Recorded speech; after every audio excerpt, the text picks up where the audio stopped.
신약 관련 발언도 논란이 되고 있습니다.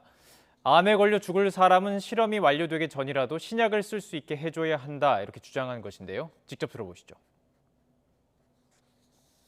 또 미국의 FDA의 그 의약 규제 같은 것도 너무 과도하다.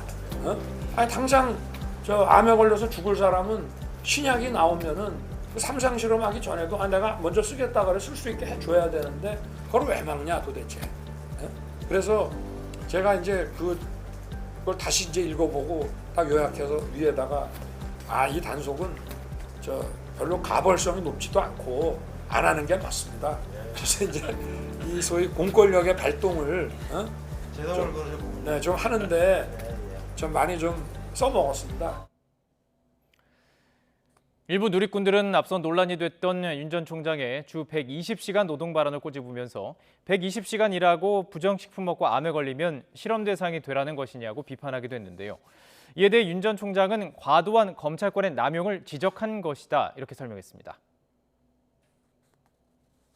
국민의 건강과 직결되지 않는 거라면 좀 기준을 너무 높이 해가지고 단속을 하고 또 거기에다 형사처벌까지 나가는 것은 그거는 좀 검찰권의 그 과도한 그 좀 남용이 아니냐 하는 생각을 제가 좀 평소에 가졌다. 이번 논란과 관련해 류영진 전 식약처장은 법으로 먹지 못하게 정해놓은 식품은 어떤 경우라도 먹도록 해서는 안 된다 이렇게 강조했습니다.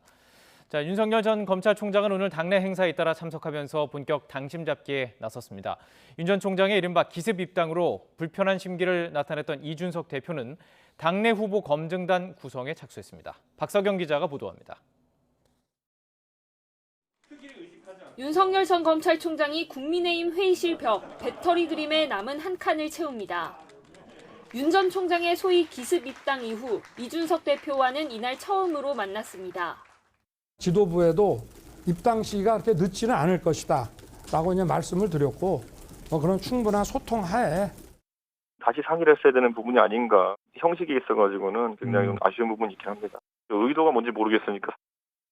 이처럼 시작은 어색했지만 윤 전 총장은 첫날부터 국민의힘 속으로 깊숙이 파고들었습니다. 초선 의원 공부 모임에 강연자로 참석한 데 이어 국민의힘 보좌진, 사무처 당직자들과 잇따라 만나 눈도장을 찍었습니다. 앞서 입당한 최재형 전 감사원장과 비슷한 행보입니다. 내년에 또 중요한 두 개의 선거가 있는데 하여튼 우리 다 같이 힘을 합쳐서 반드시 성공하시죠. 네, 알겠습니다. 네. 최 전 원장은 언론과 예비역 군장성들을 만나며 당내에서 외부로 시야를 넓혔고 범야권 유일 호남 주자인 장성민 전 의원도 정권 교체라는 호랑이를 잡겠다며 국민의힘에 입당했습니다. 이처럼 외부 주자 영입으로 경선 진용을 갖춘 가운데 국민의힘은 대선 후보 검증단 구성에 착수했습니다. 단장은 김진태 전 의원이 유력합니다.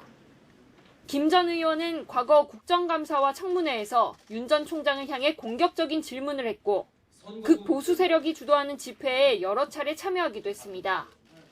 시기가 미묘한 탓에 기습 입당으로 윤 전 총장과 미묘한 기류를 보이는 이 대표에게 견제 의도가 있는 게 아니냐는 분석도 나옵니다.